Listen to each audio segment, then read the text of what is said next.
क्या आपने कभी सही बात को समझा है लेकिन उसी समझ के अनुसार जी नहीं पाए? यदि ये प्रश्न कभी आपके मन में आया है तो इसका उत्तर भगवद गीता के अध्याय 2 के श्लोक 39 में मिलता है। श्री भगवानुवाच एषा ते विहिता सांख्ये बुद्धिर्योगे त्विमा शृणु बुद्ध्या युक्तो यया पार्थ कर्म बंधन प्रहास्यसि। श्री भगवान बोले, हे पार्थ, ये बुद्धि मैंने तुम्हें सांख्य में समझाई है, अब इसे योग के रूप में सुनो। इस बुद्धि से युक्त होकर तुम कर्म के बंधन से मुक्त हो सकते हो। यही भगवान श्री कृष्ण एक नई दिशा खोलते हैं। अब तक उन्होंने बताया कि वास्तविकता क्या है, आत्मा क्या है, कर्तव्य क्या है और समत्व क्या है। लेकिन अब प्रश्न बदलता है, जो समझ लिया है उसे अपने जीवन में उतारोगे कैसे? यही योग है।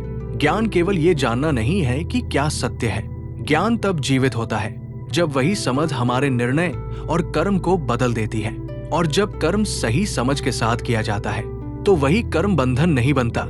आज एक क्षण ठहरिए और स्वयं से पूछिए, जो मैं सही मानता हूं, क्या मेरे कर्म भी उसी के अनुसार हैं या मेरा ज्ञान अभी भी केवल मेरे विचारों तक सीमित है?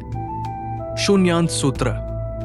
ज्ञान दिशा दिखाता है, योग उस दिशा में चलना सिखाता है और जब समझ कर्म बन जाती है तभी ज्ञान जीवन को बदलता है।